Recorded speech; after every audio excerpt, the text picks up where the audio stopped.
Request all of you to please kindly take your seats. Request everyone to please be seated so that in a very short time from now we can start the session. Thank you.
A very good morning to all of you.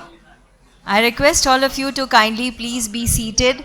Honorable Vice Chairman Sir, Honorable Principal Secretary Sir will be amongst us in a very short while from now. We have our honorable speakers for this session today, and we are going to have very interesting presentations on augmenting port capacity, vision initiatives and case studies.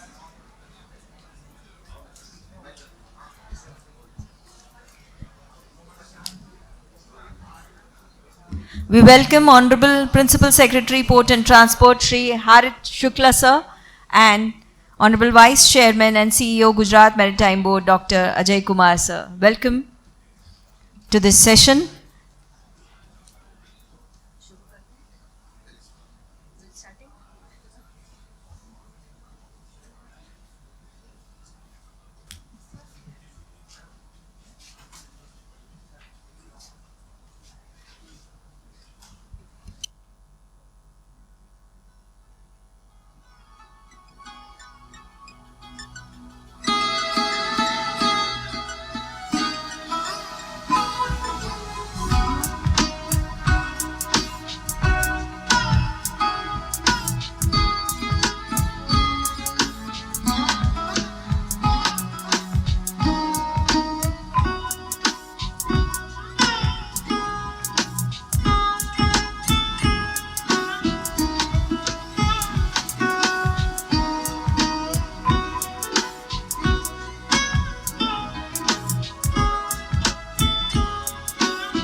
Good morning, all of you. We have our honorable dignitaries, honorable speakers for this session today.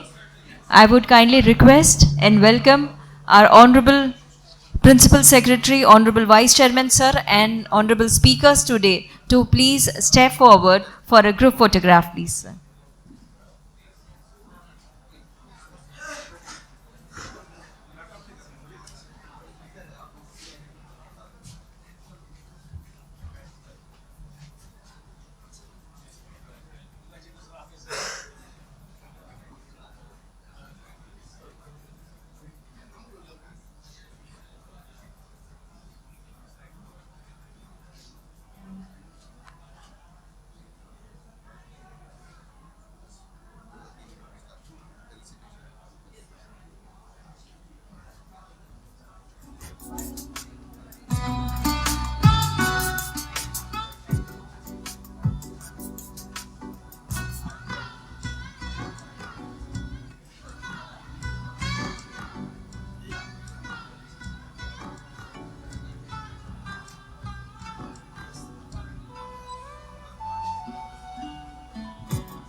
Good morning, ladies and gentlemen. A very warm welcome to all the distinguished delegates, industry leaders, domain experts, and everyone present here today. Ports, along with being gateway for cargo, they are engines of economic growth, symbols of resilience, and hubs of innovation. To augment port capacity intelligently, sustainably, and efficiently in today's time is necessary. Our today's session strives to bring together vision, initiatives, and real-world case studies in this area. In this session, we will hear from eminent experts who will share their insights on how ports can scale up capacity and embrace future readiness. We have with us today Principal Secretary, Ports and Transport, Shri Harit Shukla sir. I request Dr. Ajay Kumar, IS, Vice Chairman and CEO, Gujarat Maritime Board, to welcome Honorable Shukla sir.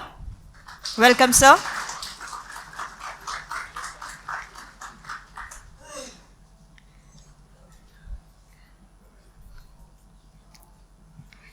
And now, to set the context for this important session.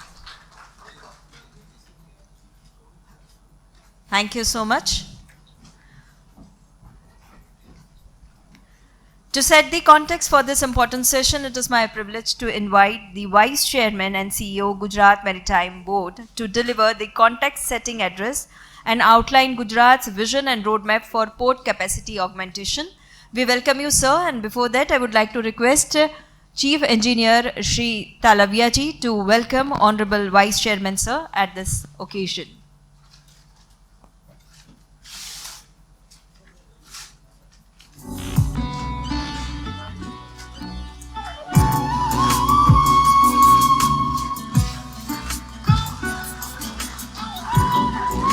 Welcome, sir.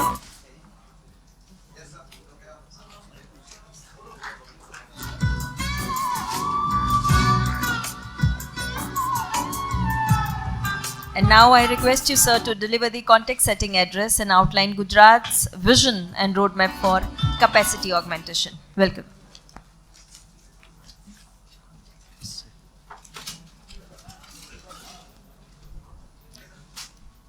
Good morning and a very warm welcome to all the distinguished dignitaries, industry leaders, policymakers, domain experts and colleagues.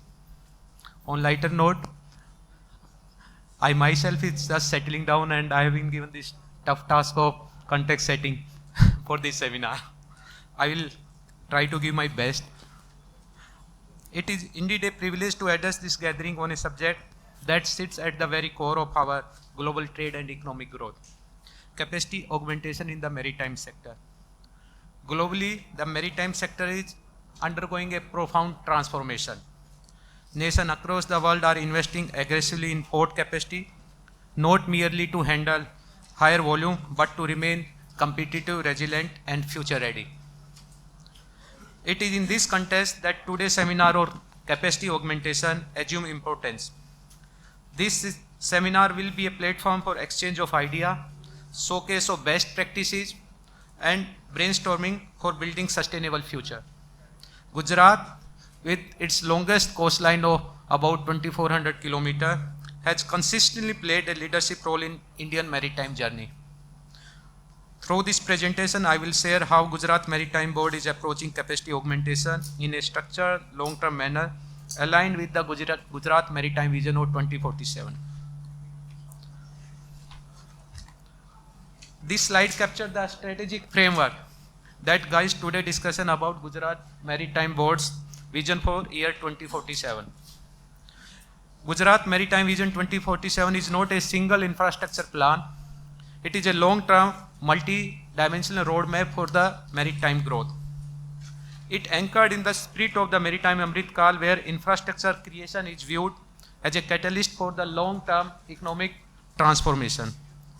The core discussion of today revolves around 3 points. How do we scale the capacity?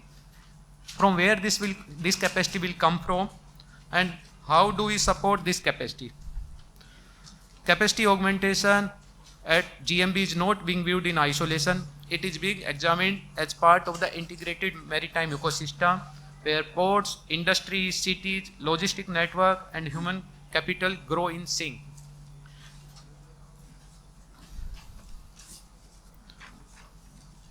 As of today, Gujarat ports collectively operate at around 600 million metric tons per annum of cargo handling capacity.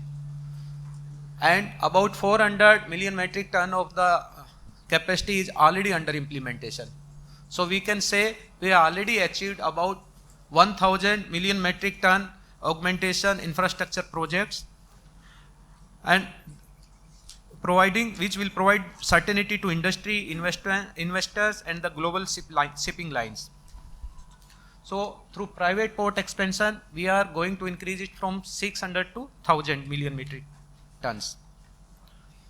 Now another very ambitious project which we want to take up in the near future is the port-led city development. As part of our Vision 2047, Gujarat Maritime Board is spearheading the development of this city as a flagship initiative to anchor long-term maritime and industrial growth in the state.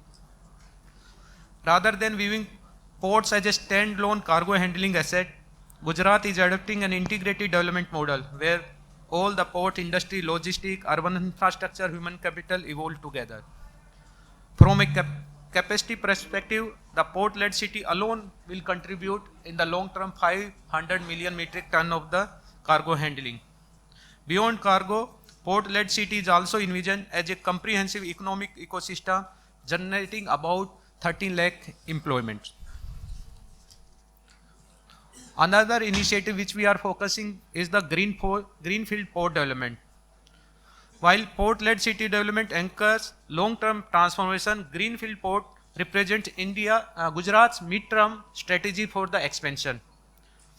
GMB is planning the development of up to 10 greenfield ports with an aggregate capacity addition of 500 million metric tons, which will be taken up in a phased and calibrated manner. Among these 10 ports, about 3 are at the advanced stage of the implementation at the Navlakhi, Magdala and the Dahej, where we are going to issue the tender for the execution of the projects, and about 15 million metric ton of the capacity augmentation will take place at each place. By adopting this planned and phased approach, Gujarat is ensuring that capacity augmentation remain aligned with the industrial growth and the trade demand of the state and the nation. Another focus area is the captive jetty. This is the important component of the Gujarat capacity augmentation strategy, which play a critical role in supporting core industrial sector. Unlike commercial port, captive jetty are designed to provide dedicated, reliable and cost-efficient maritime access to the specific industries such as energy, chemical, steel and the bulk commodity. At present, Gujarat has a total captive handling capacity of 235 million metric tons, supported by 46 jetties, and out of which 37 are operational and 9 are under the implementation.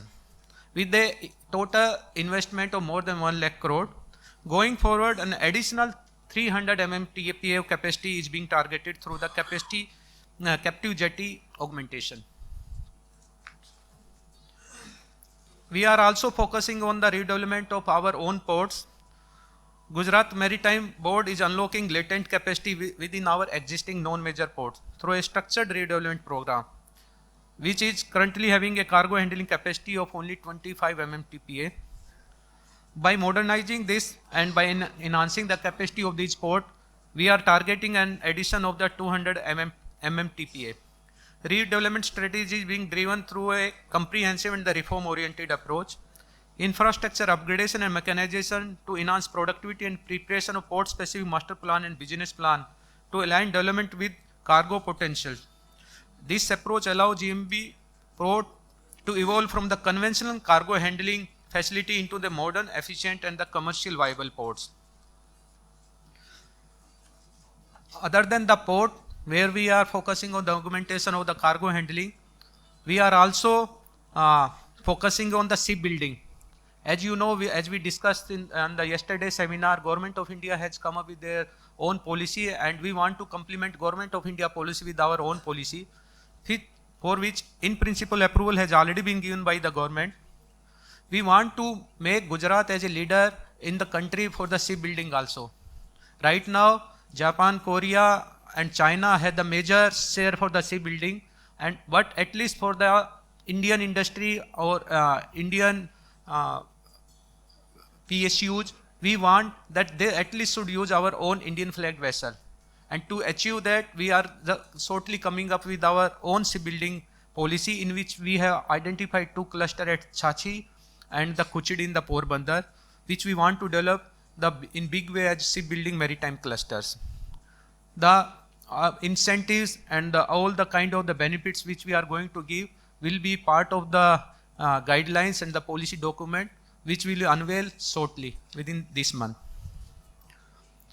Other than that, port connectivity and logistics is also a major factor which will help in achieving all these targets. Recognizing this, GMB has adopted a holistic port connectivity and logistic master plan. Under this master plan, 18 road connectivity projects has been taken up by our R&B department, out of which 14 are already under implementation. 9 railway connectivity project has also been identified, out of which 4 are already operational, 3 are under implementation and 2 are under active consideration. By integrating port with the road and the rail networks in a planned manner, Gujarat is ensuring that capacity augmentation at port translate into the end-to-end supply chain efficiency, benefiting trade industry and the broader economy as a whole. As we expand our physical capacity across ports, connectivity and infrastructure, it is equally important to strengthen the maritime ecosystem that support and sustain this growth. In this direction, Gujarat has taken several pioneering institutional initiatives like Gujarat Maritime University, which is focusing on providing the skilled manpower for this sector.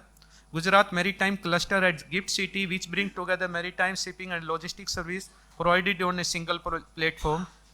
And the GMAC, under the aegis of GMU, represent India's first institutional setup dedicated exclusively to maritime and shipping arbitration.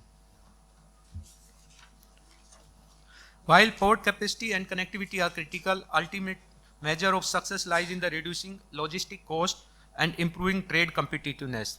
With this objective, Gujarat Maritime Board has established Gujarat Port and Logistic Company Limited, GPLCL, which is focused on creating integrated multimodal logistic solutions. Under this initiative, 7 logistic projects have been identified and covering facilities such as multimodal cargo terminal, warehouse, liquid tank farms and allied infrastructure. By strengthening the logistic layer, Gujarat is ensuring that port capacity augmentation translate into lower transaction cost, faster cargo movement and enhanced competitiveness. Highly attuned to this development initiative, large-scale capacity augmentation can only be sustained when they are supported by a stable, transparent and forward-looking policy framework. Gujarat has already formulated several policies covering the entire maritime value chain, ranging from the port development, shipbuilding, repair, recycling, coastal shipping, dredging, to land management, land reclamation, cruise tourism, traffic regulation, etc. This robust policy architecture ensures that capacity augmentation is not ad hoc, but institutionally anchored and legally sound. And all the policy which we are coming up are brought only after the detailed discussion and the stakeholder consultation. in which we are taking care of all the concern of our industrial leader for their smooth implementation. There are many policies which are in the pipeline, which will come up in the next 6 months and which will help us in achieving the target which I already delineated in my earlier slides. As I conclude, brief overview of Gujarat approach to capacity augmentation, I would like to once again welcome all of you in this seminar. Today's discussion will bring together distinguished speakers and domain experts, each of whom will bring their own experience, practical insight, and diverse perspective from across the maritime and the logistic ecosystem. I am confident that deliberation today will be insightful, engaging, and outcome-oriented, and will contribute meaningfully to shaping future strategy in the maritime sector. Thank you. Once again, I welcome all of you. Thank you.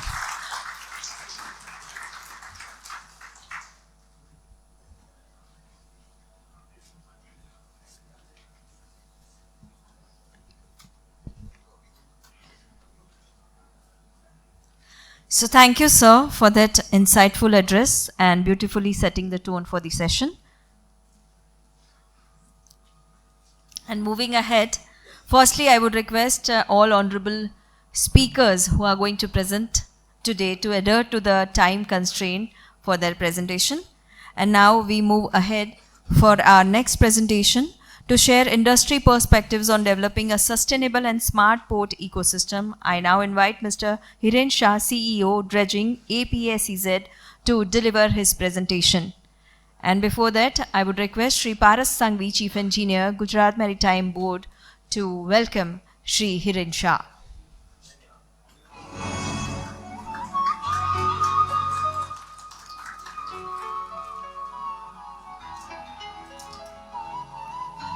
Welcome, sir.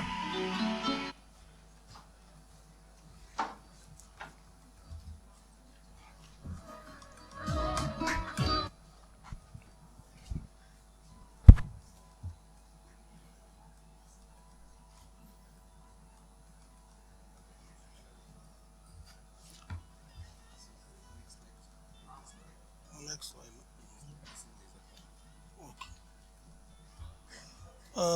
Good morning, honorable dignitaries, my colleagues from the industry, and the speakers of the day. It is indeed my pleasure to be with all of you today and present on the relevant topic of augmenting port capacity, taking an example of Mundra. So Mundra, as you all know, is the first private port, and I would like to accept gratitude to the government of Gujarat and Gujarat Maritime Board for making Mundra to where it is today. GMB and Gujarat government had been the first in the country to bring in a PPP policy into port sector even before India came to know about what a PPP policy in port sector could look like. And Mundra was the earliest beneficiary of this policy, and we would like to now build upon how we built Mundra from the scratch, from its origins in 1992 and onwards over last more than 30 years.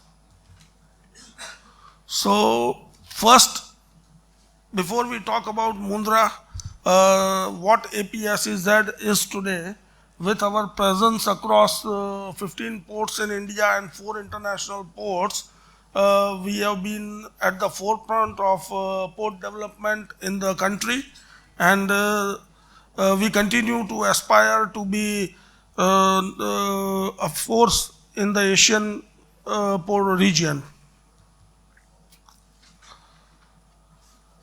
Mundra, if someone would have seen it 30 years ago, about 25 years ago, it was a marshy land and a small fishing town with predominantly population depending on fishing and agriculture.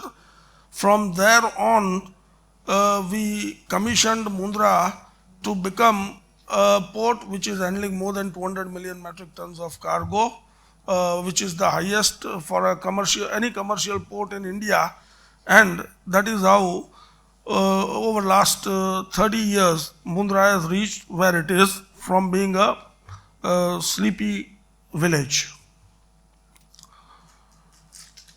This you can see the pictures how it was a small region in Mundra, and now the hubbing business district, shipping business district. I would like to take you through some of the important milestones of Mundra port development. There are three major timelines. If you see the 3 decades generally during which transformation happened at Mundra. So initially we started building somewhere in 97 the first road from Mundra village to the port township, and slowly and gradually we had built first 4 berths at Mundra, which is called Mundra MPT, multi-purpose terminal, and from there on we have gone ahead and built one after another terminals between 1998 to 2025. As we see now, we have about 27 berths, 2 SPMs, and entire infrastructure beside it. Now when we see this infrastructure, I would like to touch upon a very important point here, that when a port is operating, it supports lakhs of industries in the back end, which makes export import competitive for the country. So the more efficiency we built around our port ecosystems, the more it becomes viable and feasible for the industries to engage into international trade. And that is how we take pride of the fact that Mundra as it is today, it supports lakhs of industries in the back end of India, and there are several commodities which are getting exported and imported, which supports the industries and industrial development of the country. And this is what it has become in a true sense, port-led industrialization. Another important aspect which makes this possible is the railway connectivity. So Mundra also takes pride in making the first private railway line in the country, which was 64 kilometer long from Mundra to Adipur, connecting to the national grid. So this connectivity which we have built supports the movement of cargo, and it is one of the busiest routes in the country today. So this is the humble beginning, first multipurpose jetty, wherein we faced many technical issues. It was our beginning in the port sector, and one by one, resolving each one of them, we have been able to complete this construction. But as you all know, Adani is known for its speed of execution, and that is the standards we continue to maintain for all our development projects that we undertake. Then after the multipurpose terminal, we went ahead building the first container terminal in Mundra, which is called CT1 at the moment, and is being operated by MICT, wherein there were challenges with dredging because this was our first open sea experience, and that open sea experience took us to the kind of tidal variations which happen normally. You don't see that in east coast of India. That comes at about 6 meters variations here. So these challenges, again, with our dredging beginning that time, we could overcome, and that is how we went ahead and built the largest dredging company in the country today. The airstrip, of course, it is mostly captive as of now, but it has got a potential which will be developed in future. Then we went ahead with developing CT2, CT3, CT4, and now more container terminals are under construction. So this is a continuous process at Mundra, where we have been augmenting capacity, building capacity ahead of the demand. Even though sometimes it happens that we have to wait for the demand to rise, but we have gone ahead and invested into infrastructure ahead of its time. We have also built a Ro-Ro terminal in Mundra. Again, here we faced tidal variations, but we could bring in the stability required for berthing and operations of Ro-Ro vessels. And we take pride of the fact that it is again a very large export terminal for our cars which are manufactured up in north and getting exported to over 100 countries worldwide. So again, since this facility was available, the logistics worked into the back end and we arrived at a competitive logistics cost, which has made it possible for our cars and our vehicles to get exported out of the country.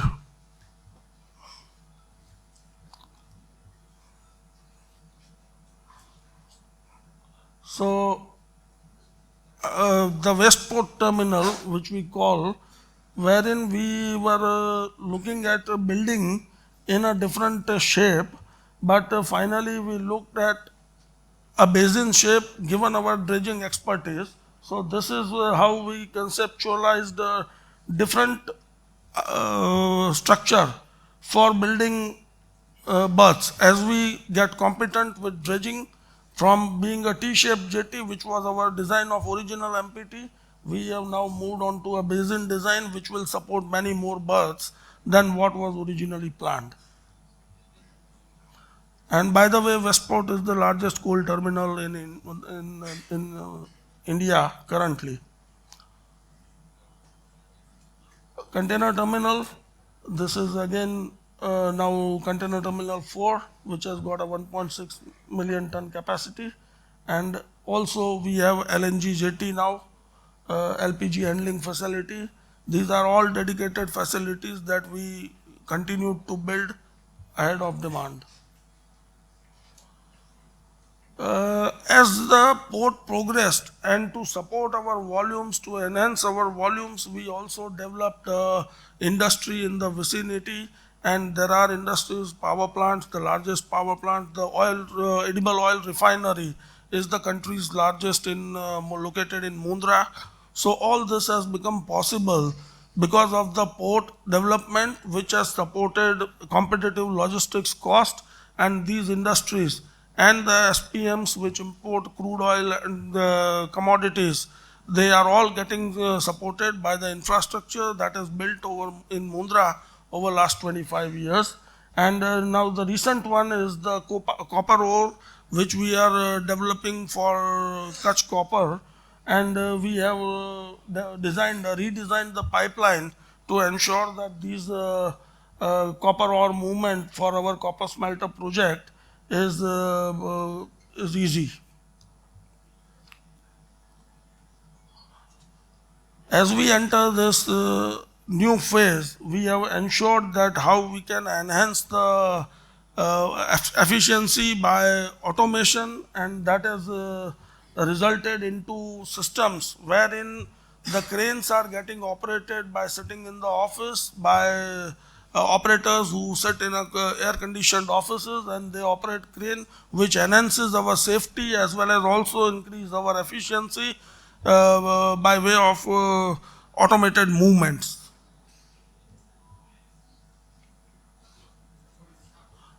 As I mentioned earlier, we are operating 2 SPMs, but SPM is always the operation is dangerous during certain seasons.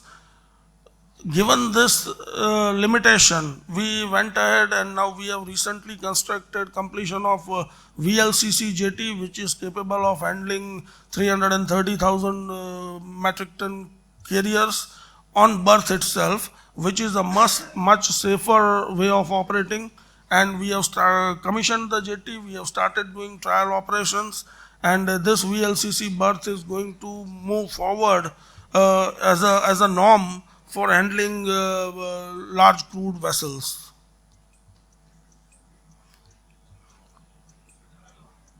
As we can see, these are some of the numbers. While I discuss these numbers, there is one interesting thing about 1600 million metric ton of the cargo is handled on India in Indian coasts or Indian ports, and out of which about 33% of the cargo is handled at our Gujarat coastline, and although Gujarat has about 22% of the coastline of the country, but 33% of the cargo of India is being handled at Gujarat coastline. This speaks volumes about the enabling network or enabling systems which Gujarat government and GMB has been positioning over the years, and that has been, the results are speaking for itself. So over a period, we look at our 2030 agenda is to hit 1000 million tons of cargo, and that has been our objective. We are moving in that direction along with the government policies and government enablement. These are the general 10 commandants that drive each of our decisions, and we have been looking at those commandments and putting it into action whenever we are developing any infrastructure in the country.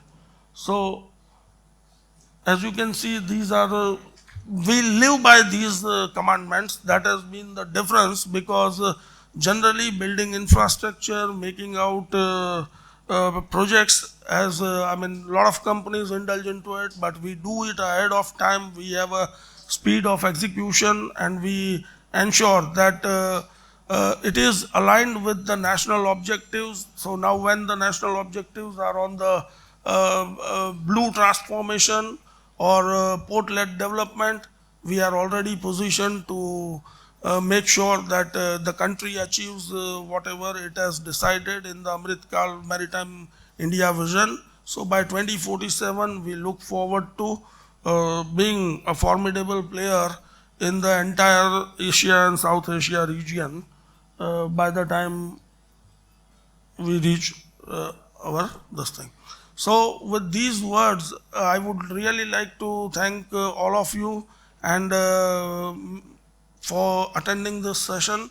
It has been a pleasure, and lot of I think new ideas will unfold wherein we can learn a lot of things. So thank you for giving me this opportunity, and also I would like to thank our legendary visionary chairman, Mr. Gautam Adani.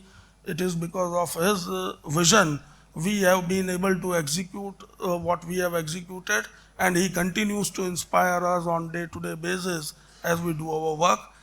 Hope he continues to inspire everybody in the industry, and all of us working together should help India reach its place of prominence in the world maritime map. Thank you so much.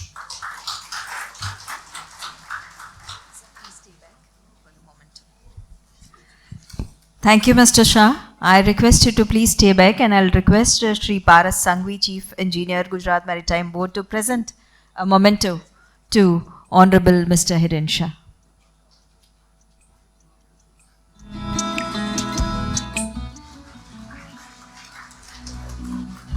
Thank you, sir, for sharing valuable insights on how sustainability and smart planning are shaping next generation ports.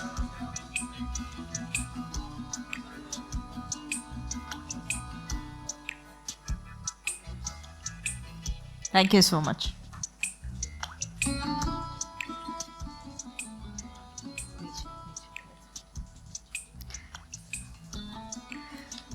So moving ahead to present a global case study on port capacity enhancement, I now invite Mr. Clint Carmichael, Chief Operating Officer, APM Terminals, to share his experience on capacity augmentation of port, a case study. And before that, I invite Mamta Madam, OSD, to present a bouquet of flowers and welcome Mr. Clint.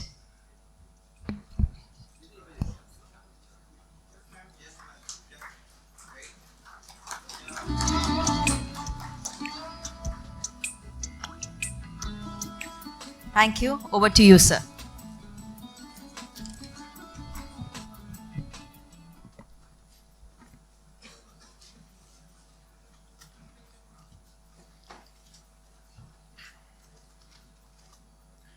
While we're waiting for the presentation to start up, namaskar. Good morning, everyone. And since we're in Gujarat, maybe Kem Cho.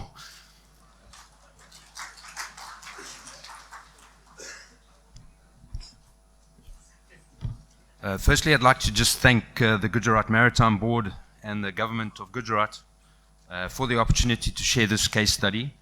What I'll present today is a practical operator-led perspective on successful expansion of APM terminals in Pipavav Port.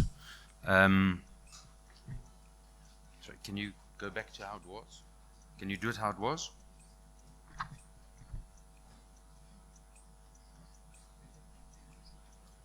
Yeah, can you do it like that? Ah, you can't do it like this, no? Okay, it's okay, it's okay. Do it like that. Sure, yeah, sure. Yeah, so what I'll present today is a practical operator perspective on successful expansion of APM terminals Pipavav, covering strategic growth, disciplined financial structuring and modern technology that have combined into a highly efficient port operation. This is not a theoretical framework, but a real example of port-led development aligned with Gujarat's long-term vision. APM Terminals operates more than 60 terminals in 39 countries. Gujarat, for those of you who don't know, or Pipavav Port, is located on the extensive Gujarat coastline, about 140 kilometers southwest of Bhavnagar. Just a couple of outlines. I may have to disagree with my colleague from Mundra. I think Pipavav Port has been operating the boot model concession agreement, which is the first PPP model which was executed in India. Some of the other firsts is we were the first port to provide a connection via the dedicated freight corridor. We were the first port to deploy eco RTGs in our yard. We also employ around 3,000 people inside the port with an expansion or expanded employment ratio of up to 10,000 people in the Saurashtra region.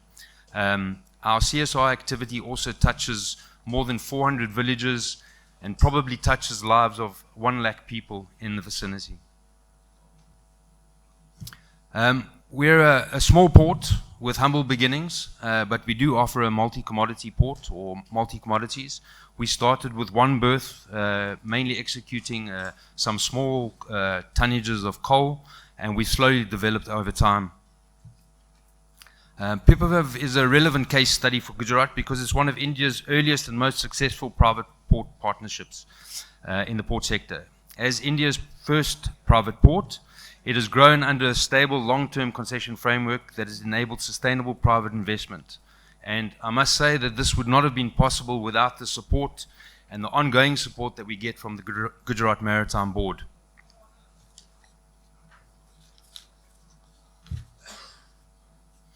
Over time, as I mentioned, Pipavav has evolved into a diversified multi-cargo platform, handling now containers, automotive railway cargo, bulk and liquid cargoes, mainly driven by market demands rather than speculative expansion. This journey demonstrates how policy stability, disciplined capital deployment and long-term partnership approach can deliver sustainable capacity growth and directly support Gujarat's industrial and export ambitions. Pipavav's growth journey has been deliberately phased and market-driven. Capacity has been added only when demand was clearly visible, rather than a speculative expansion. Each phase has been built on proven cargo flows, allowing infrastructure and equipment and operating models to scale in a controlled manner. As the cargo mix expanded, the port's transition into multi-cargo platform improving asset utilization and strengthening resilience against demand volatility. This brings me to the planning philosophy that guided these expansion decisions. You can see from our milestones that our strategy for development has been based on market demands and hasn't been one platform fits all. We've slowly developed as the market has needed us to develop. Capacity planning in Pipavav follows a demand-led modular approach. Investments are structured so that infrastructure can be expanded in stages rather than committing to large, inflexible design layouts. This modular philosophy allows the port to respond quickly to market changes, avoid stranded assets, and maintain flexibility across different cargo types. An important part of this philosophy has been where and how expansion actually takes place. Wherever possible, Pipavav has prioritized brownfield expansion by optimizing existing berths, yards, and layouts. Capacity has been unlocked faster and at lower risk compared to greenfield development. This approach reduces capital exposure, shortens delivery timelines, and minimizes environmental and regulatory impact, while still delivering meaningful increases.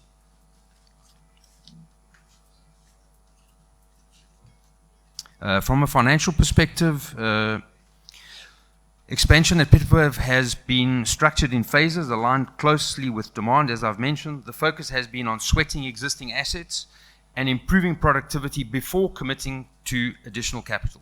This disciplined sequencing supported the long-term concession framework, and that has also ensured capital deployment remains efficient and returns are actually sustainable for the port. Underlying this financial discipline is a clear approach to risk allocation.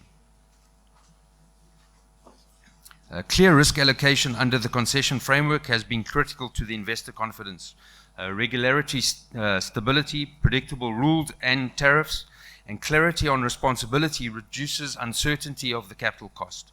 This environment enables long-term private investment decisions, which are essential for sustaining our port capacity. And again, Gujarat Maritime Board has been instrumental because they're very clear in terms of what the risk allocation is and very clear on what their responsibilities are and support us in developing that.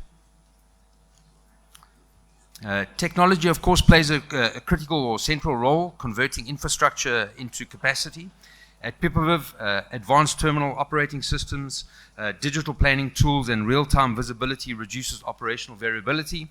This predictability improves decision-making, it reduces congestion, and directly increases usable capacity. Technology, of course, must be supported by the right physical assets.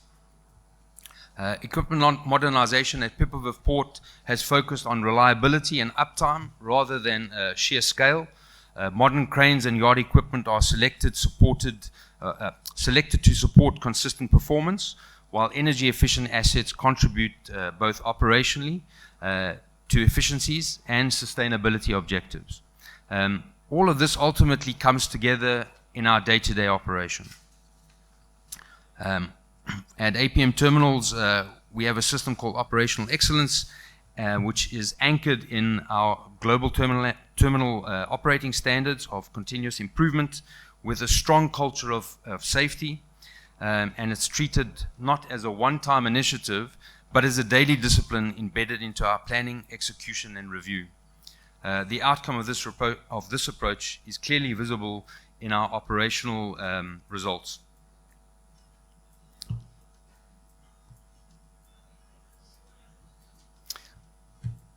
What we can see here is PHS, which is port hours saved, and CMPH. Both of these port hours saved, you can see we've saved 23% on our 2020 volumes or 2020 port stays. We've upped our productivity on cranes. We're now performing average for the year at 31.4, which is up significantly from 28. For a small port with 5 cranes and another 3 on another berth, this really is a fantastic result. And then at the same time, gate turnaround time has also reduced, and the overall vessel idle time has also reduced to 50 minutes. Sustainability at Pipavav is also integrated into expansion planning rather than treated separately. Efficient operations reduce congestion and emissions, while compliance and environmental requirements ensure that growth remains socially and regulatory acceptable over a long period. Taken together, this case study highlights a few clear lessons. This case study shows that strategic clarity, guides expansion, disciplined financial structuring enables timely investments, and technology multiplies operational capacities. None of these elements work in isolation, nor with the support from government.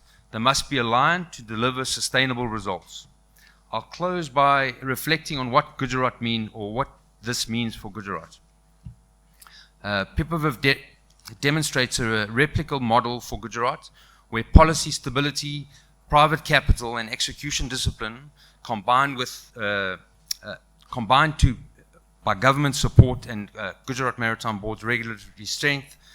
With these foundations in place, Gujarat ports are well positioned to scale capacity for sustainable growth and the long-term industrial plans for Gujarat. Thank you. And then just finally to say, Jai Jai Jira Gujarat. Thank you.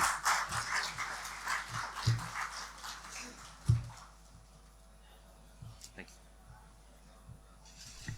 Thank you, sir. I request Mamta Prajapati ma'am, OSD GMB, to present a memento to Honorable Mr. Clint.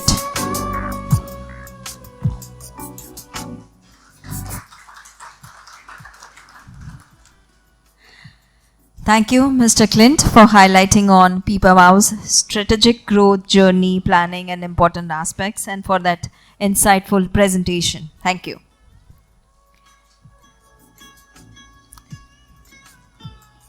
LNG terminals and energy ports play a vital role in India's energy security and trade ecosystem.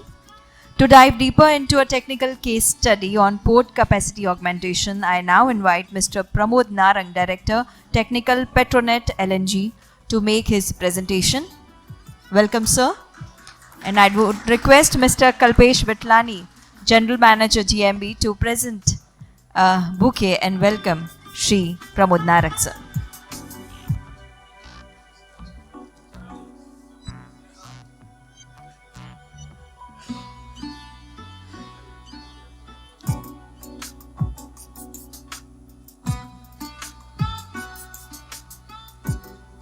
Thank you, sir, and over to you. Welcome.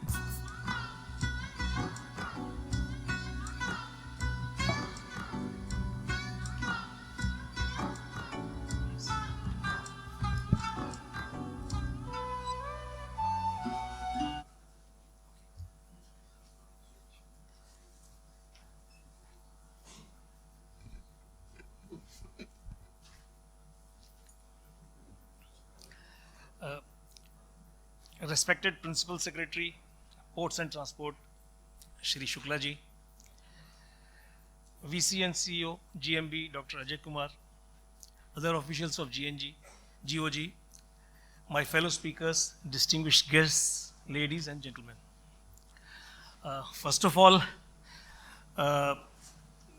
with the kind permission of Mr. Clint, my previous speaker, I would like to borrow the words he used to greet all of us. Kem cho, namaskar, good morning. Then I am grateful to GMB for providing this opportunity of presenting a brief about one of our unique projects related to capacity augmentation at our port at Dahej and the Dahej LNG terminal, which I am going to share with you in next couple of minutes.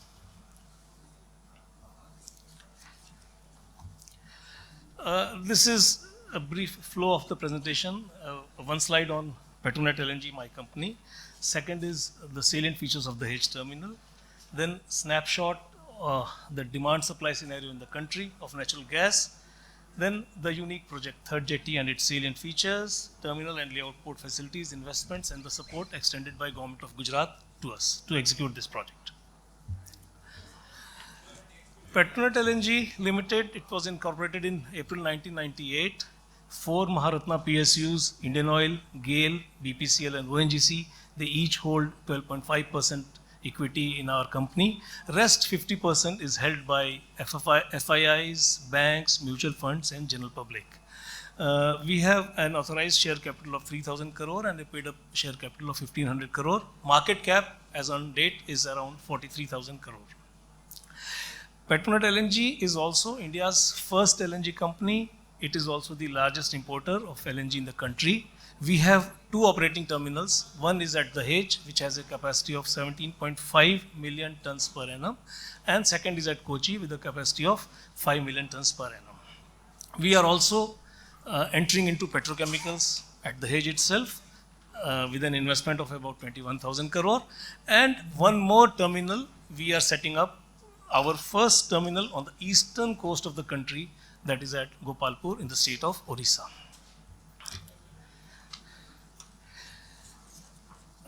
When we are making a presentation in Gujarat and we do not include a slide on Dahej, it will be injustice to the presentation. Dahej terminal we call jewel in the crown of state of Gujarat. It is India's first LNG terminal, India's largest LNG terminal, and also world's 8th largest LNG terminal. But in terms of throughput, in terms of send out, what we call in LNG parlance, and in terms of handling number of LNG cargoes at one port, Dahej is the busiest terminal of the world. We handle about 260 to 270 cargoes in a year, and till date, as on commissioning, since commissioning, we have handled around 3,850 LNG cargoes. The terminal has 8 storage tanks with a cumulative capacity of 1.3 million cubic meter of LNG. It also has the largest number of LNG truck loading facilities, that is 8 numbers. None other terminal in the country has these facilities. Adjacent to Dahej LNG terminal, we have a 50-hectare land where we are setting up the 21,000 with an investment of 21,000 crore, 750 KTA propylene and 500 KTA polypropylene petrochemicals project.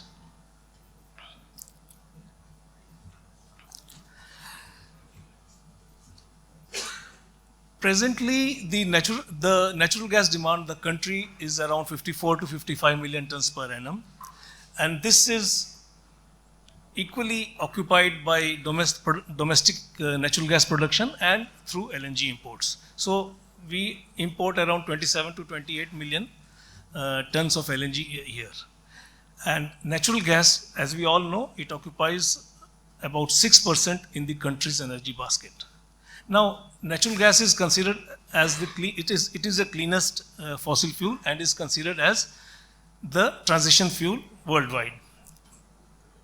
Considering this, our government of India, it has set a target of increasing the share of natural gas from 6% to 15% in the energy basket by next 5 to 6 years.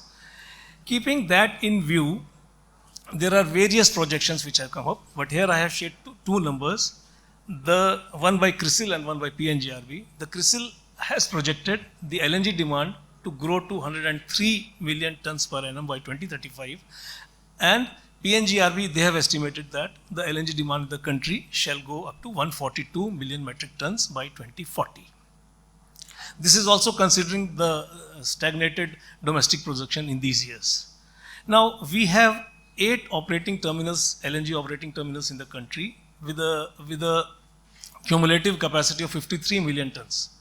And another 21 million tons is officially announced. So it takes us to around 73 million tons, but still we are far short of the demand that is projected in 2035. Therefore, keeping in line with the demand, the chart here shows that the Dahej, which was commissioned in the year 2004 with a capacity of 5 million tons, the capacity was increased in 2009. Pardon me because there's a mistake here. It's written as 2014, but actually it is 2009, the second bar. The capacity in 2009 was enhanced to 10 million tons per annum, again in 2016 to 15 million tons per annum, and then in 2019, the capacity was augmented to 17.5. This capacity is now further ongoing.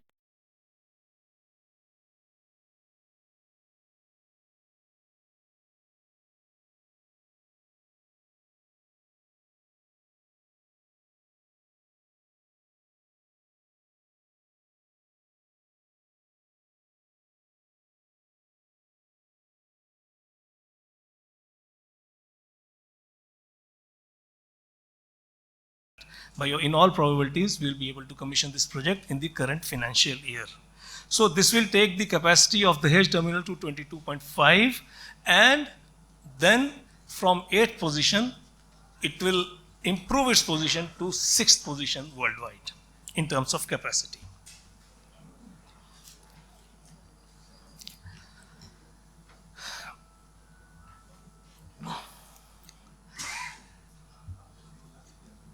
This 17.5, which is the existing capacity, this is being handled by two jetties that are shown in yellow color in this slide.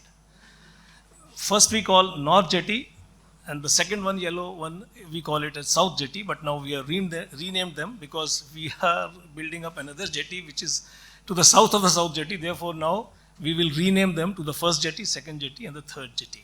So that is how we are naming it. Now this third jetty, why there was a need to create this third jetty? First of all, the present two jetties, the yellow ones, they are handling 260 to 270 ships, as I have already shared with you, per year. So with this kind of handling, they are almost being operated at full capacity. The Dahej terminal, now with its 17.5 million tons capacity and about 95 to 96% capacity utilization, it caters to around it handles about 2/3 of the country's LNG imports and about 1/3 of the total natural gas demand of the country. So it occupies such a critical space in our energy landscape. Therefore, it had to have a redundancy as far as the infrastructure was concerned.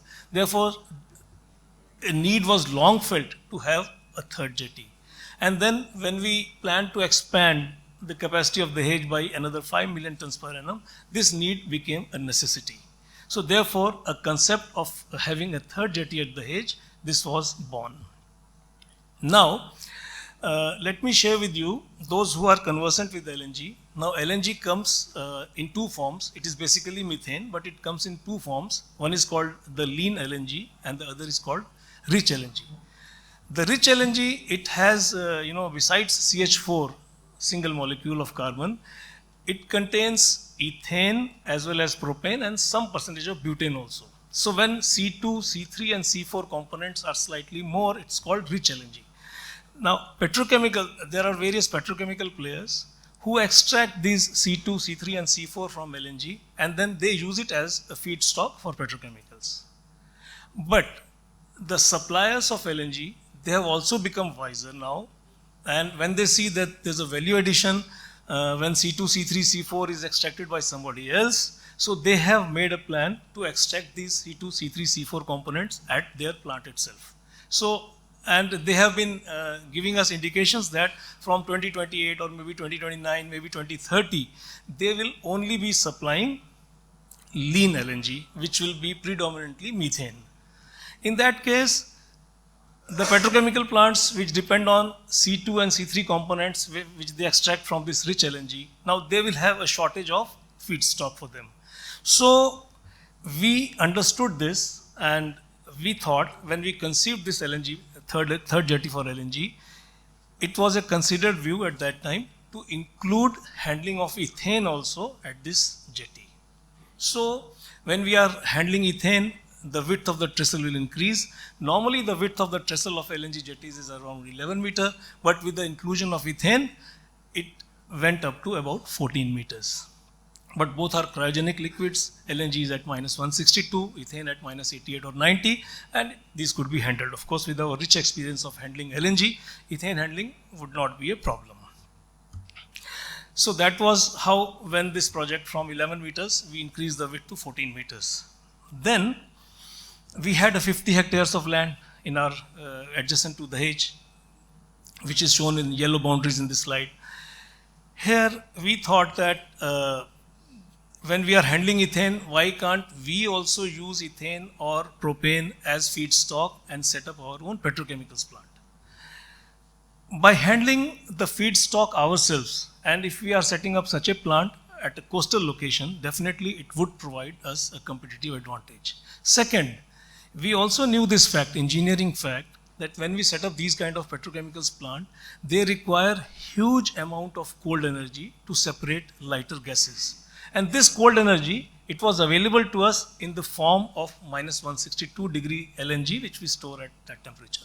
It was abundantly available to us. And for your information, I just would like to share with you that this cold energy is generally dissipated all across the world, and people are not able to use this cold energy. Some minuscule or some minor uses have come in the term in form of HVAC, cooling water and all, but generally around 90-95% of this energy is wasted. It's simply dissipated into the atmosphere. So a design, we sat on the drawing board, we took, the calculators and all. We calculated that if we are able to integrate this cold energy, even a part of that, with our petrochemicals complex, there would be an optimization of about 15 megawatts of power consumption. That is one. Secondly, in terms of sustainability, this has the potential to save 1 lakh tons of carbon dioxide emissions per year. So with these things, handling the feedstock at our own, setting up a petrochemical complex at the coastal location, and then having LNG integration, having cold integration with these petrochemical plants, the idea of petrochemical plant was born. And then another, modification of this jetty, which we had conceived, first LNG jetty, then LNG plus ethane. Now this jetty got converted to LNG plus ethane plus propane.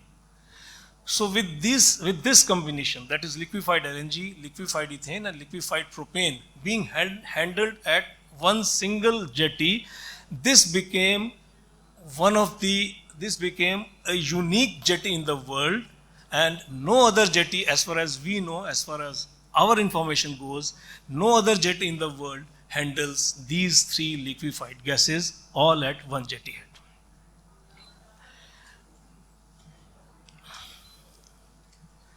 But then this unique design also came along with its own challenges. LNG vessels generally, they are of size 1,25,000 cubic to 2,66,000 cubic. 2,66 is called Qmax. Ethane vessels, they range from 80,000 to 1,50,000, and propane vessels are even smaller, about 60,000 to 80,000. So handling all these vessels at one jetty, it posed a big engineering challenge to us. That was in the form of the length of unloading arms. Normally, the length of unloading arms at conventional LNG jetties would be around 75 feet, 80 feet, or at the most, I know, is 85 feet, which are operating right now in our country. But here, this unique design, it required the length of unloading arms over 100 feet. Our PMC, they had never designed such a long arm. Our vendors, whatever vendors which we know, global vendors, they had not supplied this kind of long LNG arms. Even the contractors, the EPC contractors, they had never worked on this. So we all sat together, the vendors, the EPC contractors, the PMC, our own internal teams, and we deliberated. And it took about 3 to 4 months, and ultimately we came out a solution. And we are using the unloading arm, which has a length of 30.5 meters. It is slightly over 100 feet at this jetty. Second challenge was the fenders, selection of the fenders. Again, the propane vessels, they have a different kind of draft. The LNG vessels, they have a different kind of draft, and such a wide variation of vessels which you want to handle at one jetty. It again requires, specialized treatment as far as installation of fenders is concerned. Again, the same process what we did for unloading arms, the process was repeated. Of course, we carried out this process simultaneously, not one after the another. And then we again came out with an engineering solution where, we are now dual cone fenders. We have finalized the design to use dual cone fenders. But the size of this fender is again about 13.5 meters by 8 meters, which is quite big as compared to conventional fenders, which are generally ranging from 8 meters by 6 meters. But these challenges, nonetheless, as they call it, engineers can provide solution to any problem you name, and the solutions were provided. The third challenge was propane is considered as a petroleum product, and ethane and natural gas, they are gaseous project. So as far as OSD norms are concerned, we had to provide the safety features pertaining to both natural gas as well as petroleum products. So that again, the requirement of fire water, it changed. The requirement of providing the strengthening at jetty head piles, it got changed. But anyway, these were tackled. And now with all these issues having been addressed, the construction of this jetty is in full swing. This is just for the knowledge of those who are interested. This is how the span of 16 meter looks like in our jetty. It's a cross section. The blue lines are the LNG lines. E is the ethane. There are twin lines for ethane, just shown as one circle for the sake of simplicity. P are the propane lines. Again, they are twin lines, but for the purpose of simplicity, only one circle is shown. So this is how the 16 meter width of the cross section of the jetty is designed. And with all those issues getting resolved, the construction of jetty is now in full swing. We have almost completed 55% of the jetty construction. The trestle length is about 2.5 kilometers, but out of that, about 1 kilometer is already complete. The topside works are also in progress.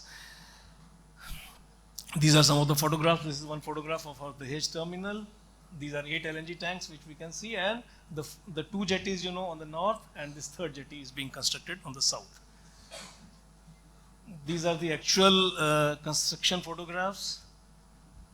You all are, industry experts. You are all conversant with these kind of techniques. This is the top side view and a jetty view again. Now, coming to the investments. Again, one of my previous speakers, he has shared with us the kind of conducive atmosphere the government of Gujarat has provided in the state for the industry. On the cost of repetition, I also echo his words. And had it not been for the support provided by government of Gujarat, various departments, the ports and transports, the EPD, the GIDC, GMB, GPCB, the Dahej SEZ, had it not been for these agencies who had provided us the support, this jetty would not have seen the light of this day. So, and the kind of atmosphere that government of Gujarat has provided us, Petronet LNG, we have planned an investment of about 25,000 crore, say beginning 2022, in next 5-6 years, maybe up to 2028. Out of these 25,000 crores, and let me tell you, all these projects which are shown on the left side of the table, all these projects are now either completed or under execution. The first project is petrochemicals, which I talked to you in the beginning. It's about 24-25% progress has been achieved here. 3rd jetty, about 55% progress is achieved. Regas expansion, it's on the verge of completion, maybe another 10 days. Mechanical completion will be declared. LNG storage tanks already commissioned. Affordable renter housing complex, 106 crores. It's again getting completed by March. And additional truck loading base, 4 numbers, we have already completed. Now, this kind of investment, it has also opened up a door for a window for investment by associated industries. We have had a binding MOU with the Deepak Group, who have committed an investment of about 8,500 crores, and they have some more investment which they are likely to incur, maybe about 2,500 crore.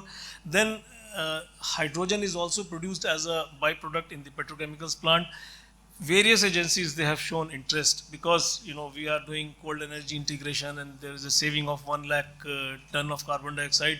So they are considering this hydrogen not as a purely grey hydrogen, but slightly inclined towards blue hydrogen. So that's why they are showing interest. They are showing interest to liquefy this hydrogen and export it to the countries who need it. Then ethane, I talked in the beginning. Ethane will be required by petrochemical plants. So various petrochemical plants which are not located on the coastline, which are in the hinterland of the country, they have shown interest. So they want to create a ethane corridor, either railway corridor or a pipeline corridor in the state of Gujarat to transport ethane to their petrochemical plants. Then various truck loading facilities are also being planned for loading of ethane and propane. This has another potential of around 22,500 crore. in this state. So, as I have already discussed, various agencies, we required statutory clearance from various agencies in the in state of Gujarat. Let's not go by the number or the number of bullets that are shown in this slide, because this was a complex project. It required various crisscross approvals. So let's not go by the number of bullets. Let us appreciate the speed with which all these agencies, they provided a clearance to us. And one unique, experience that I shared with came across was, whenever we are sending a proposal to any government of Gujarat office, and suppose there are gaps in that proposal, it is the first state where I have seen they will simply not reject the proposal. They will do hand holding to you. They will explain to you how you will address these gaps, so that you can come up with the fresh proposal or with a complete proposal as early as possible. And that's how we got so many clearances in such a short time. From our side, we are contributing about 5,200 crore directly to the state of Gujarat in terms of VAT and other taxes. And then the Dahej terminal capacity utilization by other agencies, they are contributing about 2,000 crore. So total contribution as on date is around 7,200 crore by Petronet LNG and its associates. And when we commission this third jetty and the petrochemical complex, we expect that another 6,000 crore will be the revenue generated for the government of Gujarat. So this is from our side what we can return to the government of Gujarat and to the people of this country. So the total revenue shall be around 13,200 crore. So with this, I complete my presentation. I thank you all for this patient hearing. Thank you so much. Sir, please stay back, and thank you for that very insightful presentation. I request Mr. Vitlani to present a memento to Honorable Narang sir. Thank you for reflecting on the jewel in the crown of Gujarat, the Dahej's case study.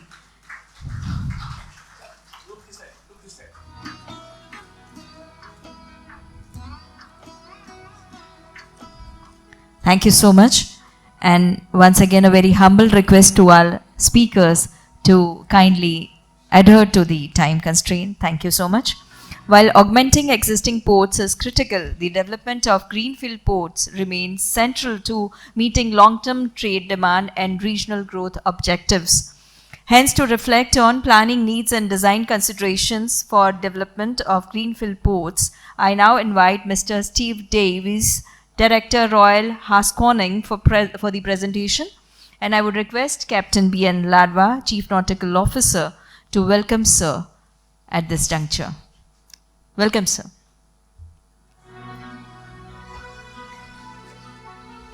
Mr. Steve Davis, Director Royal Hasconing. We invite you, sir, for your presentation. Thank you.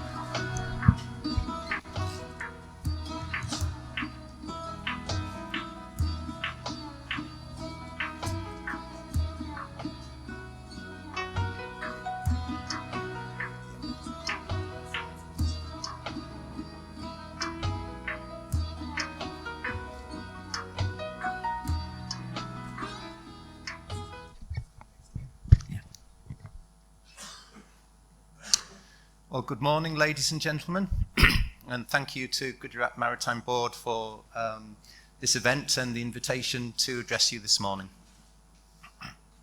So just some quick introductions. There we go. Yeah, it's working now. I'm Technical Director with Hasconing. We rebranded earlier this year from Royal Hasconing to Hasconing.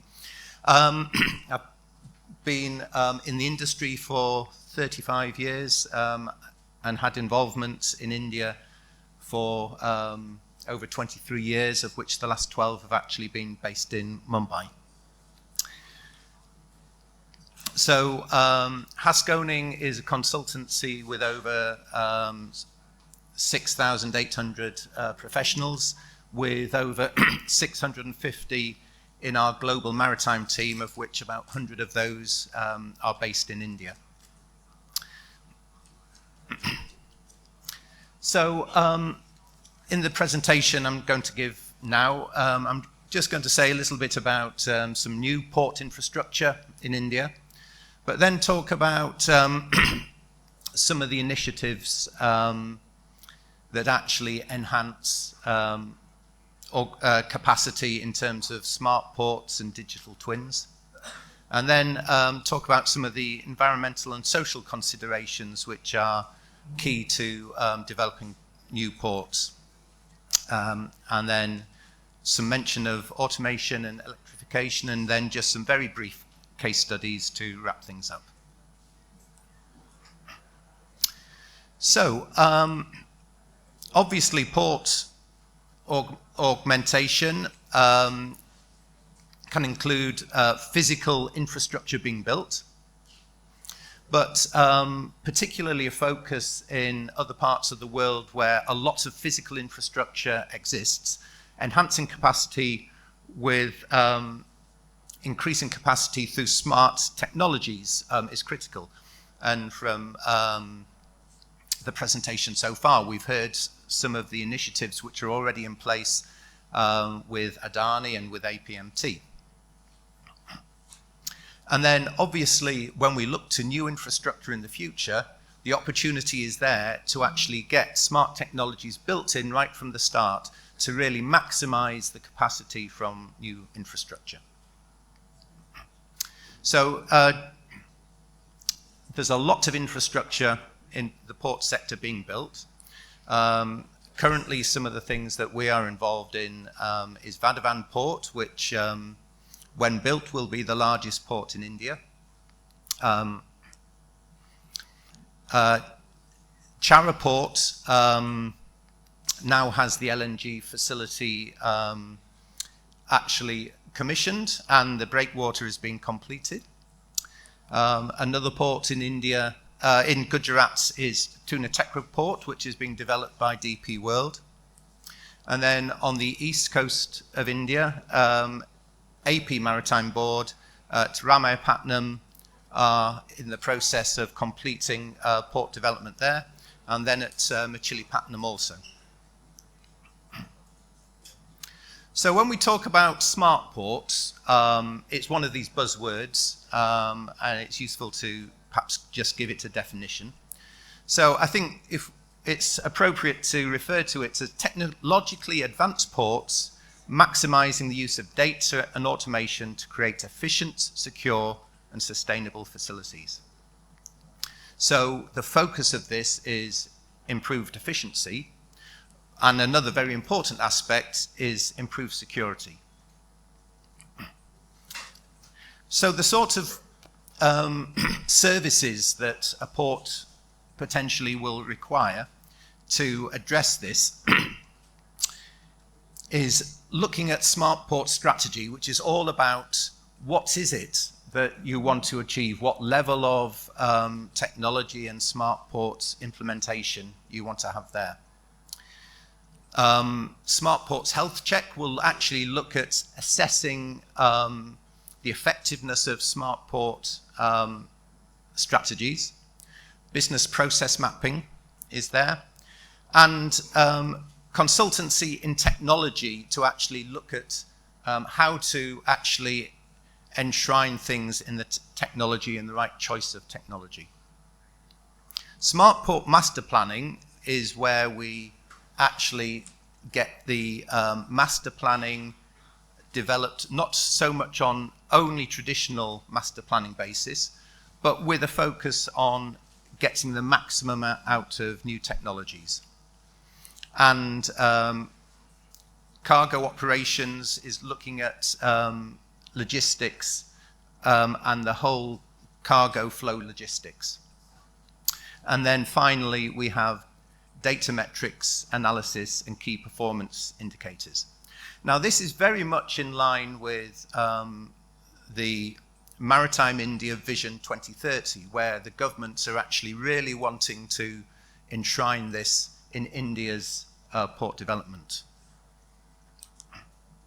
So a data-driven approach for master planning is recognizing that data is not just something that you use to create your infrastructure.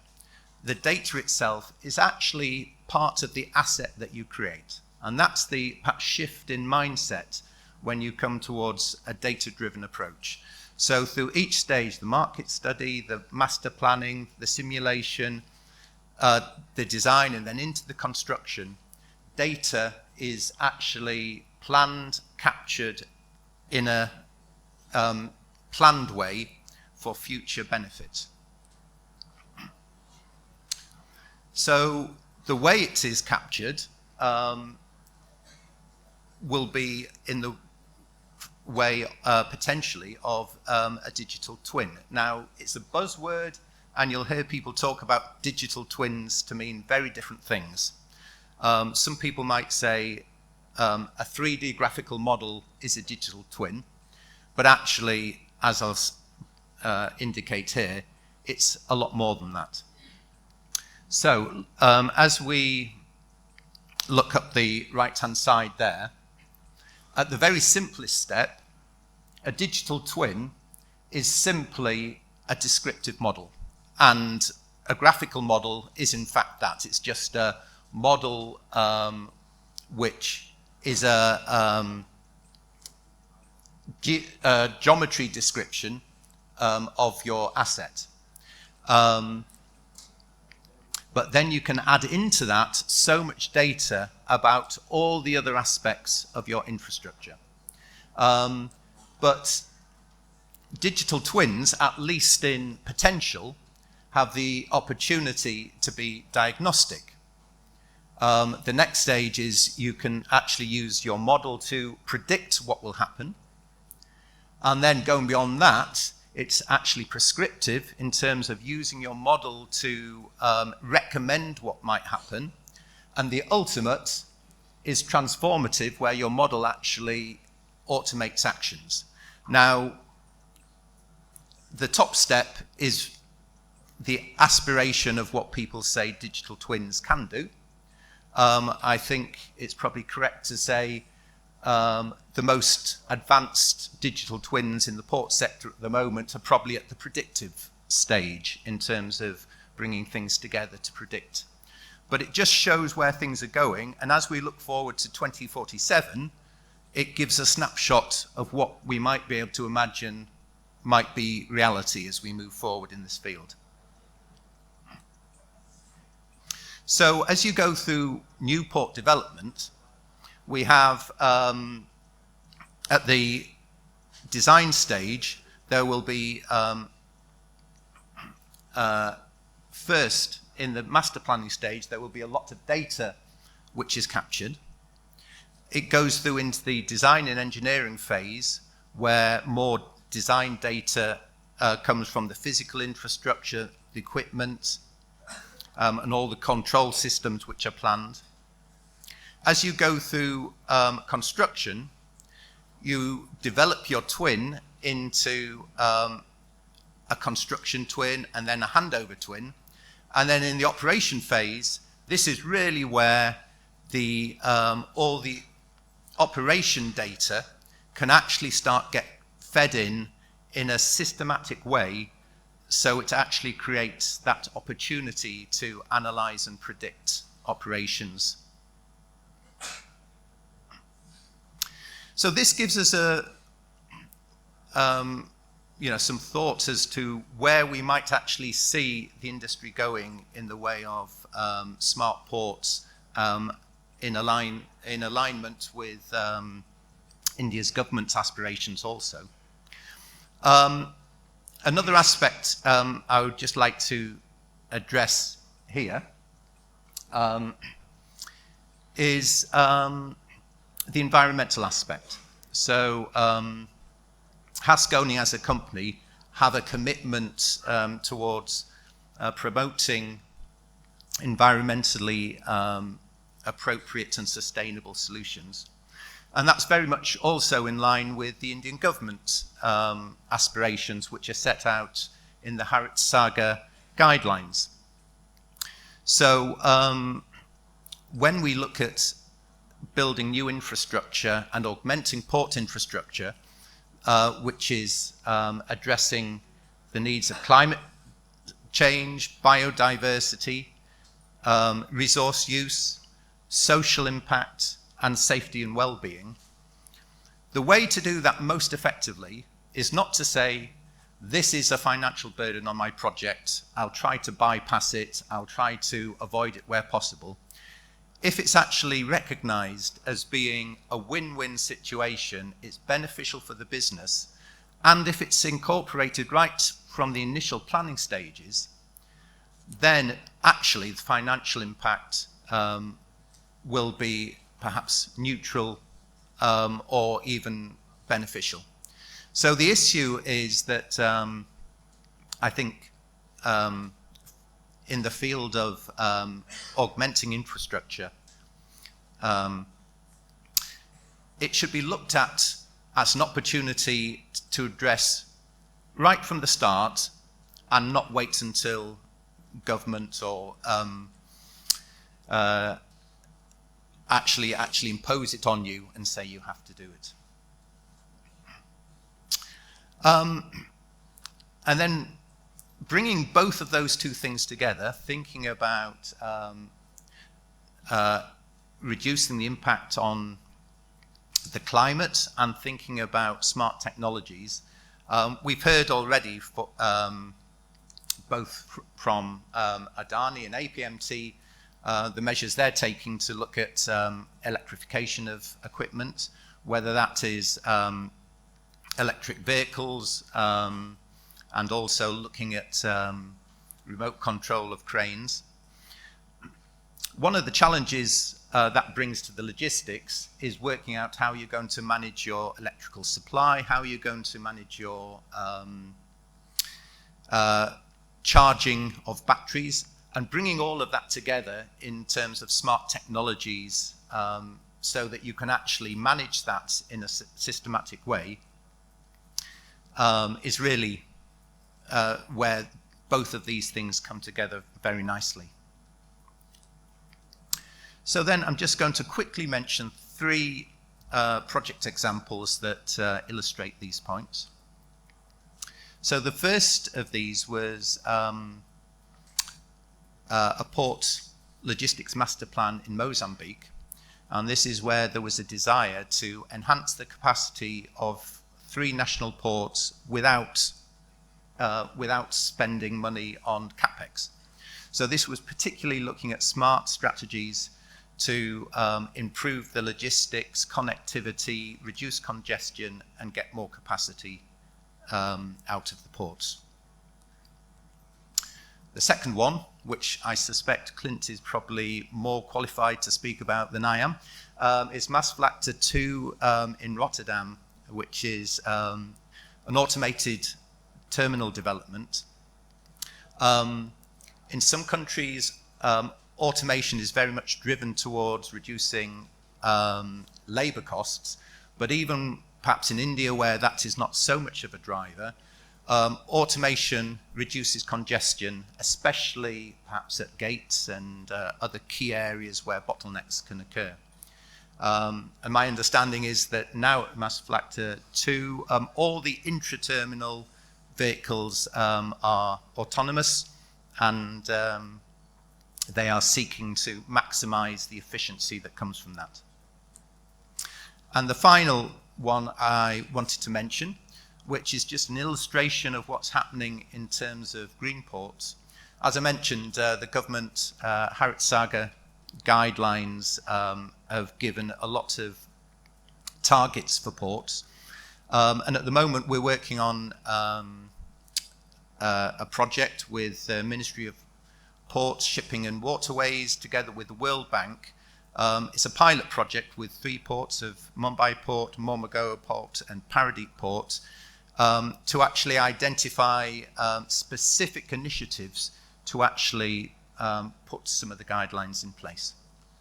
So it's going to be exciting to see how this can be rolled out further, and opportunities, I think, for all the ports in India. So thank you.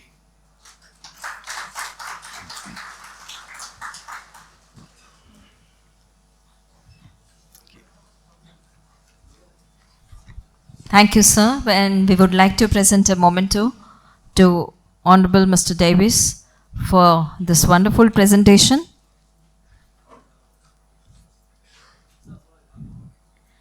Captain Ladwa, please present a memento, a mark of gratitude and remembrance from our side.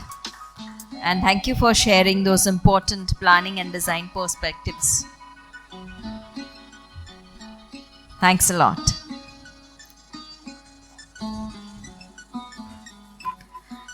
And now, to present a global perspective on smart and modern port ecosystems, I now invite Mr. Daljit Singh Kohli, Port Representative, India, Port of Antwerp, Bruges, to share his insights. And I request Sri N. Halpati, Superintending Engineer, GMB, to present a bouquet and welcome Mr. Daljit Singh Kohli.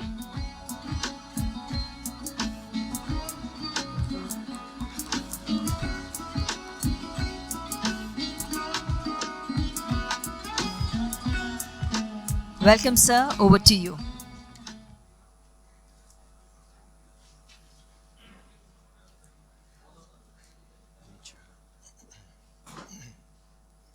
A5 चलेगा क्या उसमें?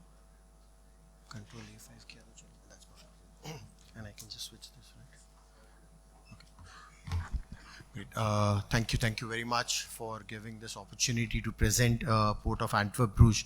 I think many people may know about Port of Antwerp Bruges, but I'll give you a slightly different perspective about what we've been doing in terms of developments, our expansions, and how we look at the future. So, if you look at Port of Antwerp Bruges till 2022, we were only called as Port of Antwerp, and in 2022 we merged with the Port of Zeebrugge, which was another port on the coast of Belgium, and I'll come back to it later what the key purpose of merger was. But if you look at the locations, they are almost like 100 kilometers apart from each other. Now we have two locations but one single port. Just to give you a figure, we did around 277 million tons of figure of throughput last year. This was 2024 figure. We haven't announced the figures for 2025 yet, which will come in the next couple of weeks. We're the second largest port in Europe. We also are the largest integrated chemical cluster in Europe. And if you look at the names of the companies like Total, ExxonMobil, all these companies are actually present in the port area. We do almost 15% of US gas, Europe's gas, and out of which around 9% is LNG. And my previous speaker did speak about the LNG aspect of it. We contribute to around 164,000 jobs in the port area, plus 1,400 companies that operate in the port area. And now these are very specific companies. Outside the chemical cluster, these are companies which can do warehousing operations, distribution, 3PLs, 4PLs. And if you look at the figure on the top, which says the area of the port in the two locations, we are approximately 14,322 hectares of land, which translates approximately to 140 square kilometers. This slide just gives you an intimation about what kind of products we handle. If you look at the maximum base containers, we have liquid, bulk, we also do RoRo, we do dry bulk, and also conventional general cargo. RoRo is important for us also in terms of because we are the largest RoRo port in the world, and that's where Zeebrugge is very specialized into. Apart from doing the LNG, it's also specialized in doing RoRo operations. In terms of market share, now this is again figures till the first 9 months of this year. We are almost placed second. If you look at the figures, we are consistently growing, and the dotted line that you see is a combined entity of Port of Antwerp and Port of Zeebrugge, whereas individual ports, Port of Antwerp and Zeebrugge, use separately. So if you look at the top, the yellow line is Rotterdam, the #1 port in Europe, and the dotted line is where we are actually the second largest port. Our model is very unique. We are a landlord port, so that's a major operation. So most of the land is actually given on concessions. Our second role is of regulation, so that we ensure that every agreement that we give is streamlined and they adhere to the environmental norms. We do operations in terms of setting up the nautical chain, setting up infrastructure in terms of locks, bridges, but that's what the main operations are. The other operations, including the terminal operations, are done by private companies, and I'll come back to that later. The major operation is a role of a community builder. Now, this is a very specific role. Being a port authority, we have all these companies in the port area. We have to set up the infrastructure. We are considering a port to become the port of the future. We've got to bring in all the stakeholders together, and we have to ensure that all these stakeholders are in line with the thinking and the vision that we are talking about. So that's a major role that we do. So any infrastructure we set up, anything we do, is in line with the consultation with the industry, with the port companies that we do. So that's one of the major roles. This also applies to ports we operate outside the port of Antwerp. Our system is very unique. So our system is based on three major pillars. The major pillar, first major pillar is cargo handling, which is the common operation that any port would do. The second operation is the industry that I spoke about. And the third operation is logistics. Now I'll just come back individually on this. Logistics, when I say, it's not only about loading, unloading the product from the ship, we also look at a lot of value addition. So if you see, first part is the steel service centers. Now we have 7 steel service centers. I'll give you an example of what we do in value addition. Steel from India goes in the form of rolls. Now these service centers can actually decoil the steel, they can cut the steel, they can galvanize the steel in the port area and distribute to your customers. The second one is vehicle centers. I mentioned we are a Ro-Ro port. We can do a lot of assembly in the port area. Warehousing operations also have we have to do a lot of perishables. So you see sampling, packaging, ripening, all being done in the port area. Now these are very specific operations. In terms of chemicals, where Gujarat is also very highly into exports, we do a lot of debulking, we can do also a lot of blending in the port area. Now this is quite a different operation to what you would normally do in a warehousing. It's not just stocking or inventory. We can actually really do a value add on the product. The next one I spoke about is the industry. So we also ensure that there is a lot of raw material feedstock that is available and that the movement happens very smoothly. We look at pipeline connectivity, and I'll come back to the connectivities that we have. We do a lot of co-sitting with available companies. So the list that you see at the bottom are all the companies that are present in the port area. I'm not sure whether you can really read them, but some of the major names can be really visible out there. Some of the large investments that have come into the port area, and you can see the figures there. It's not only on the companies that are chemical side. We also see a lot of logistics companies, a lot of warehousing companies now investing in the port area to ensure that they can actually gain out of the market here. Also, a port is actually known for its connectivity. It's not about the operations that we do. Our connectivity is very crucial in the port area. So if you look at the global connectivity, we connect to almost 1,200 destinations from Port of Antwerp, Rouge. The key factor is the nautical draft, which is 16 meters, and the current dredging operation that is going on, we've gone up to 16.4. Now that means that all the major ships that are there currently operating in the world can actually visit our port. We had the latest one visit of 24,000 TUs, which actually visited the port last year. In terms of hinterland connectivity, we do operations. All the terminals are connected to almost 3-4 modes of transportation: rail, inland navigation, road, short sea, and pipeline. Rail contributes to around 7 to 8% of our distribution. And the circle that you see actually on the right side, it's a radius of 500 kilometers where we can actually cater to 60% of Europe's consumer market. Now the second is inland navigation. We use a lot of waterways to distribute our products. 45% of our distribution currently happens through waterways, which is the most sustainable and economical mode of transportation. Road still remains a prominent thing because of end mile delivery, but we are trying to make it more sustainable in terms of electrification and the hydrogen trucks that will come on the road. Short sea is important because from our port, we are a transshipment hub. We do a lot of short sea routes to neighboring countries, including Scandinavia, UK, even to Morocco down below. And as I mentioned, we are a chemical cluster. So we have big pipeline network that runs in the port area. We have approximately 1,000 kilometers of pipeline just in the port of Antwerp area that distributes almost 50 types of different kind of products. I mentioned that all the terminals are privately owned. So if you look at the names there, you have DP World, MSC, PSA operating these terminals. We work closely with these private operators to ensure that everything is in line, the future expansions are in line, and wherever they need, we look at the most sustainable norms, and that can be bridged together, and we do a joint development of the port area. Now, we tend to look at investing into a port area because we want to look at capacity increase because we see that the global trade has been increasing and containers are going to increase as we go. So we are investing in the port of the future. We have approximately 13 million TEUs of capacity as of now. But if you look at this project, we are also putting up another 7.1 million TEU capacities. Now, the timeline that you see at the bottom is important because it has been based on various factors, the forecasting demand, to look at how do we actually upgrade our existing infrastructure, how do we look at equipment infrastructure upgradation. So this has taken almost 10 years of actually planning and developing that, but we plan to start this construction in 27, and this is how it will look like. If you look at the blue and the numbers into 1 to 6, this is where the expansion is going to be taking place. This is almost a 10-year project that we're talking about, costing around 5 billion euros because we are actually increasing that capacity to almost 50% of what we have currently. But this is from a port perspective that we actually building up this new tidal docks and building up the capacity. The other important factor that is happening in the port is not only from an expansion perspective, we call it INSPAN, whereas companies like DP World, who are actually operating certain terminals, are investing into building in more capacity just in the existing space. For example, they're building up, getting up 17 automated stack cranes, which will actually increase their capacity to plus almost around 1 million TEUs in the existing space, which will mean that currently they're stacking at 3 high for the containers.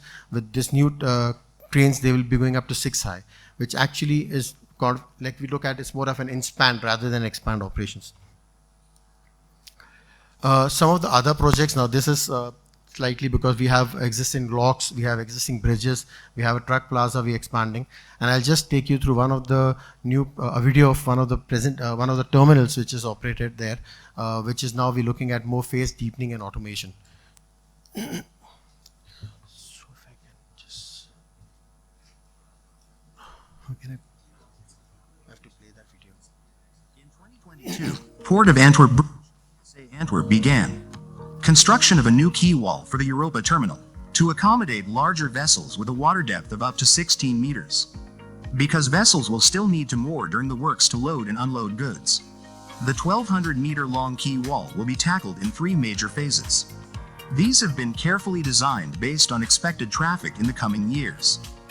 The distance between the Scheldt estuary and the terminal increase, allowing shipping traffic to pass more easily. The deepening is therefore a complex operation that will take about 9 years. After the relocation of the existing building, some adjustments to the existing installations and pipes, and the relocation of the current container cranes, the major works will actually begin. The first 3 years will see the first 450 meters of quays prepared for the future. The Europa terminal is located on an outer bend of the Scheldt estuary, where the current is very strong and the tidal range is approximately 5 meters. To protect the construction site from this, we will first construct temporary water barriers in the Scheldt estuary, which will also prevent debris from entering the river. Afterwards, we will demolish the existing quay. Depending on the location, the new wall will be built simultaneously or after the demolition work.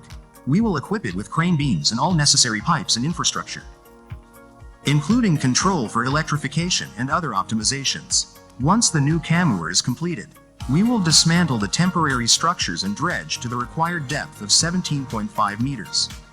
Finally, we will install the new container cranes delivered by ship. We will repeat this process for the next 220-meter section of quay wall, ultimately the remaining 530 meters. Additional protection for the Galgashore Nature Reserve, and prevent it from subsidence.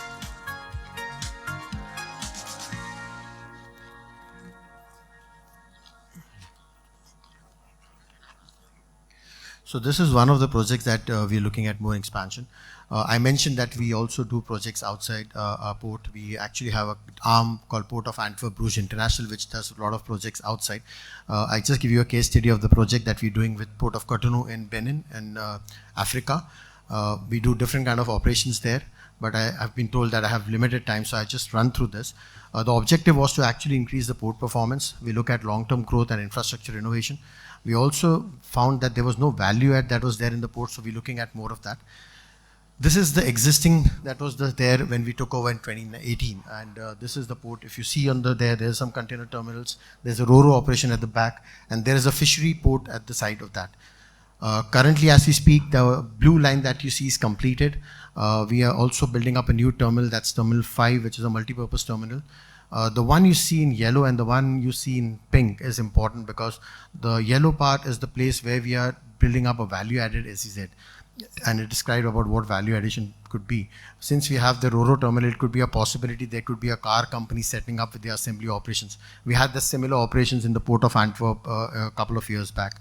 The one on the pink is very interesting because if you see the center line, there's a road coming in and all the trucks actually pass through that road and it becomes a lot of congestion. So this particular terminal is meant for trucks to park, and only when they are digitally allotted the containers, only then they will come out and go to the port and actually pick up the container. So which eases out a lot of traffic on the road. Just quickly, because we talk about sustainability, we are a front runner, we do a lot of pilot projects ourselves, and we also have a big digital transformation, and which is very important when you look at port development. Some of the pilot projects, and I can take that time, but I can just explain a couple of them quickly. The next gen district is very important. This is an area in the port. We had a Opel General Motors factory, which we flattened out completely, and we didn't give this area for any development. We actually have now built up a kind of a circular economy district there, where we are inviting companies to invest only if they are circular economy, which is our commitment to actually giving them space so that we look at the 2050 carbon neutrality that our port is committed to. This is the current area, and if you look at right now, we have 5 concessionaries already running in the port, out of which one company is Plug Power, which is setting up a green hydrogen plant. One is a company called Boulder Industries, which is now setting up end of tire recycling, which is almost like 98% of the old tires will be recycled in the port area. And if you look at the connectivity, that particular area, we're giving them an infrastructure which is connected to all modes of transportation. We also have the blue area that you see is very important in terms of the development or innovation. This is an area called as Next Gen Demo. We are giving that space to companies who are actually doing research and innovation in that area, and how they can actually build up the new technologies for the future using the existing infrastructure. And this is a stage where once they've built up the technology, they can now scale up to the next operation. This is what I spoke about. Quickly, this is a very interesting roadmap that we have laid down, because as a port, we have an ambition to become the green port of Europe, and also import a lot of green molecules coming from different parts of the world. Now, I can explain that separately if people are interested in that. That's a roadmap where we talk about supply, infrastructure, and offtake, and how we're building up that infrastructure, particularly for import of green molecules from different parts of the world. Now, any port, and my previous speaker did mention about digital twin. We cannot have anything accomplished if we don't have digital aspects of it, including the technology that builds in the data integration, the 5G network, and the sensors or cameras that actually track it. I have a small last-minute video which actually shows how a digital twin, a real-time information, is running at the port. Hello, I'm Apika, your virtual assistant monitoring all activities in the port of Antwerp Bruges and providing real-time information on weather conditions, air quality, shipping traffic, bridges and locks. Thanks to a digital network of drones, cameras and sensors inspired by the 5 human senses, I can tell what is happening in the port 24/7. In case of an incident, I react and send an alert to a safety officer. When an iNose detects a harmful smell, they can examine the cause and intervene if needed. Autonomous drones and patrol vessels are always on standby to take a closer look at the situation. I help to make activities more efficient and precise. Is a barge berthed correctly and connected to shore power? How much energy are our wind turbines producing? And are all lifebuoys hanging in their closets? Soon, I will even be able to predict the future. By combining historic data and artificial intelligence, I can detect potential congestion and dangerous situations before they occur, enabling safe, smooth and sustainable traffic in the port. In this way, I'm helping Port of Antwerp Bruges become the port of the future. Well, thank you very much. Thank you, sir. I request Mr. Halpati to present a memento to Mr. Daljit Singh Kohli ji. And thank you, Mr. Kohli, for highlighting how global practices can inspire India's sport modernization journey. Thank you for that wonderful presentation. And now, for a presentation on successful Greenfield Port Project case study, I request and invite Mr. Sanjeev Gupta, Vice President ECOM, to please take to the stage. And I would request Shri Paras Sanghvi to present a bouquet and welcome Mr. Sanjeev Gupta.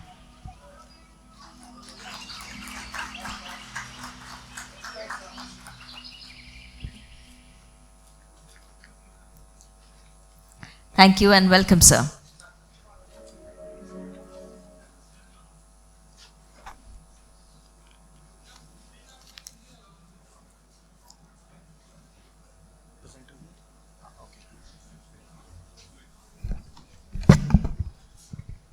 Good afternoon, everyone.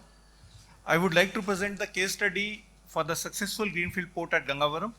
It highlights the planning considerations for the India's first private Greenfield port for handling fully loaded Cape-size ships. So, I represent AECOM, which is the world's topmost consulting firm, operating in over 150 countries, more than 50,000 employees, and an annual consulting revenue of over $16 billion. And AECOM in India is operating for past 30 years, currently has over 5 regional offices, several project offices across India, and over 3,000 employees. And AECOM has been involved in India in delivery of the several major infrastructure projects in the field like metros, roads, railways, airports, buildings, smart cities, and ports and marine. Specifically to the ports, AECOM has presence and has been working in the port field in India for past 3 decades, has been involved and played a crucial part of development in the 6 greenfield ports and several brownfield ports. AECOM has prepared master plan for all the major ports as part of the Sagarmala development plan of the Government of India. So now I come to the specific case study for the Greenfield Port at Gangavaram. So Gangavaram is located on east coast of India, about 15 kilometers south of Vizag port. And the port is just adjacent to the steel plant of Vizag steel plant. It is strategically located and provides strong connectivity to the Vizag hinterland. So what was the background for development of the port? So Vizag steel plant was dependent on Visakhapatnam port for handling their raw material and the finished products like coking coal imports and the finished steel products exports. And they were handling through Vizag port where the vessel size limitation was only 45,000 DWT, and all their raw material coking coal was coming from Indonesia, from the Australia actually. So they were spending very high freight cost, as well as they were having heavy cargo handling charges and the inland logistic cost, because all the material was to come through the busy city of the Visakhapatnam port. So what were the key planning considerations for the Gangavaram port? So when we were given the site, which was very adjacent to the Vizag steel plant, so we studied the site condition. We found that tranquility and wave protection wise, they have basically, there are 2 monsoons on the east coast of India, northeast monsoon as well as southwest monsoon. So it was very much important that the port site is protected from both these monsoons. So might be there was a requirement of providing 2 breakwaters. Geotechnical due diligence was another aspect which was required to be considered, because if you see right opposite the waterfront there were rock outcrops in a deeper water. So it was suggesting that there would be lot of cost in rock dredging, and the rock dredging itself, if was to be done, then it might have made the project unviable, particularly when we were planning to handle Cape-size vessels of about, which will require a draft of over 20 meters. And then of course, next stage was the phasing and the port backup provision. We have to make sure that the phase 1 development is financially viable, and subsequently at the same time, the port has a adequate expansion potential. Of course, as I told, deeper draft and the vessel efficiency was the most important. If you were not able to handle the deeper draft vessel, the project would not have been viable because otherwise steel plant would have continued from the Vizag port only. State of the art cargo handling equipment, because once we are planning to handle the Cape-size ships, important thing was those ships are handled using the mechanized equipment with higher efficiency so that so as to ensure the faster turnaround of the ships and save the shipping cost. Environmental compliance and mitigations were very important. We were handling, it was planned for the dusty cargo, iron ore, as well as the coking coal. So we provided covered conveyor system as well as a dust suppression system. Littoral drift, which is a very important consideration for any port in the north, for the east coast of India, particularly towards the north side. So the site has got a littoral drift, that is a sand movement of about 7 lakh cubic meter per annum. So layout has to be such that the littoral drift could have been accommodated without affecting the shorelines, which would have been the environmental constraint. So now I would like to take you through briefly to the planning process of the port. So the need for the port was very much clear, that it was to serve the Vizag steel plant initially, and of course then later on expand to serve the other hinterland. Next step was to do a detailed site analysis, initially based on the secondary data, because although the port was under the planning stage for a long time, not much adequate geotechnical or bathymetry data was available, but limited data was available. So we had to start with studying the whatever details were available, and subsequently we had to expand on those details and see what are the missing things are there. So meanwhile, when we were assessing the site conditions, the market and cargo potentials were very important. So market, it has a ready market in terms of the captive cargo of VSP. But of course, the other potential was the export of iron ore, then thermal coal import, and as well as the fertilizers. So basis that, of course, we arrived at what the port is going to handle in the near term as well as the long term. So once we had the traffic forecast and the site assessment, then we were required to do the conceptual master plans. So conceptual master plan, of course, the first criteria was it should be able to handle the Cape-size ships. At the same time, the cost should be limited so as to justify the logistics of the cargo shipment. Yeah, so we did several. Just a second. Yeah, so we prepared several layouts, and out of that, I am just presenting you 2 of the layouts, which had basically, because we had limited data, rock profile was not available. So initially we had to start with something. So we planned 2 layouts. One was the near shore actually, where the dredging would have been more, but of course the cost of breakwaters would have been less. Second layout was taking everything offshore so that if there is a rock dredging, it could have been minimized. But that would have resulted in costlier breakwaters, and others, of course, conveyors would have been longer, and other infrastructure would have been costlier. So for each of the layout, we had to prepare the master plan also, just to see that whether each layout, after serving the phase 1, it should be able to expand for the future also. So we studied these 2 layouts. Of course, they were derived out of several layouts which we had planned.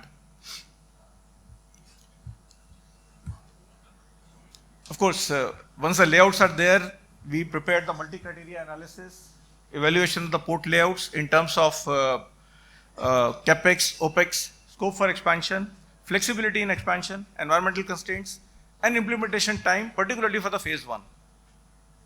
Then once we selected the layout, then numerical model studies were carried out just to assess whether the layout selected is suitably mathematically, sedimentation is lower, whether it provides adequate tranquility.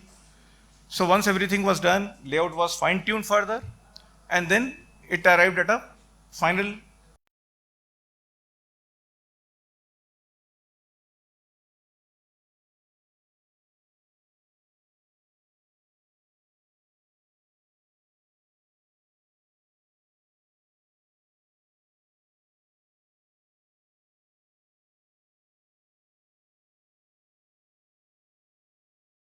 Initially, we prepared the phase 1 layout, and then subsequently, of course, the master plan also, just to make sure that the port layout meets immediate as well as the long-term requirements. So what were the key considerations when we planned the port development? First was definitely capital cost optimization.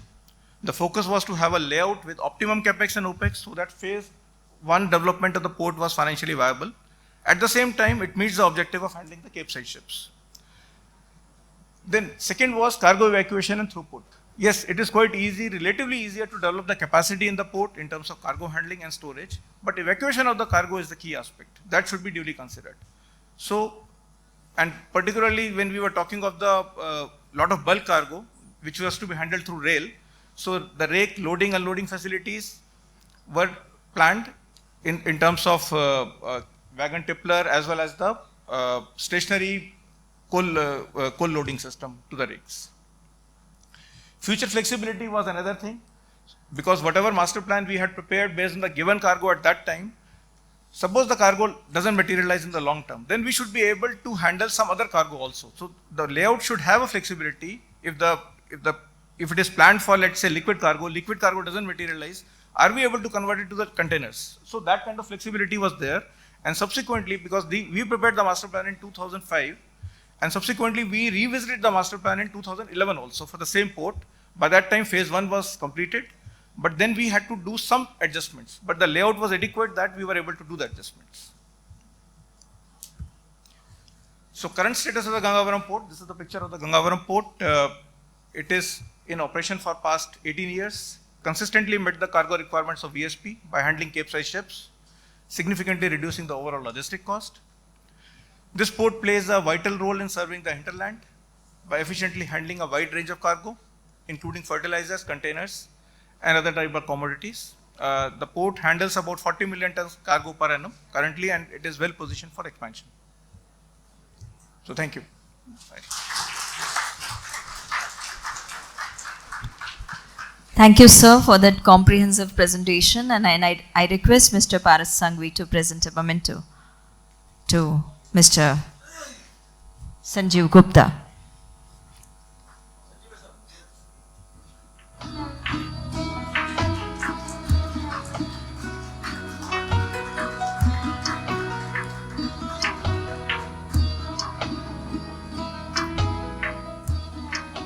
Thank you. Thank you all the participants, and a very quick concluding remarks from Mr. Paras Sanghvi, Chief Engineer.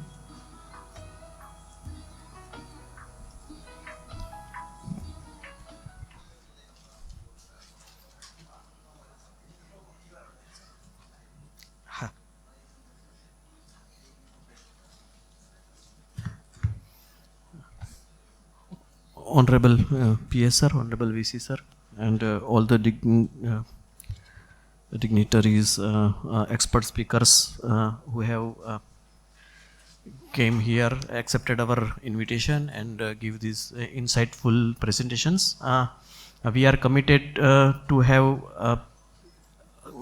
substantial contribution from Gujarat GMB side in Amrutkal Vision 2047. And these insightful aspects covering almost all the aspects of port capacity expansion will be very much helpful. I thank all of you and all the participants and delegates to come and sit here and have a good audience. Thank you very much, everyone.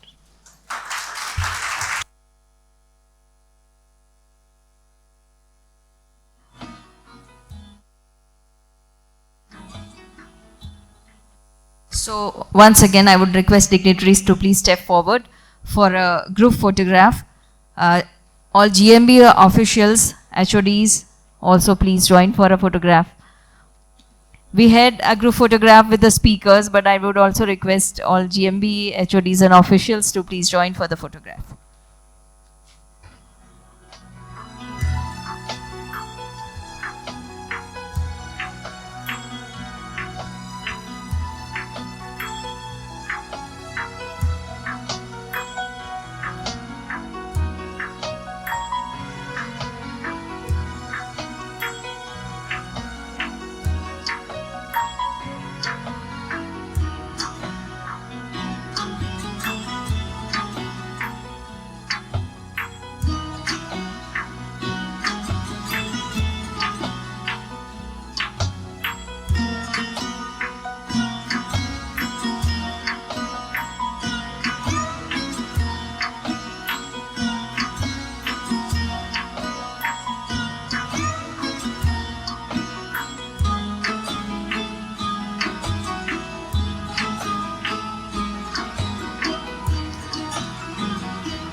Thank you, everyone. So thank you, dignitaries, and thank you all the speakers for that very informative and engaging presentations. The arrangement for lunch for all the delegates is at Hostel D Silver Dining, first floor canteen. Hostel D Silver Building, the first floor canteen. Lunch arrangements are made there. And our next session will be at 2:30 after lunch.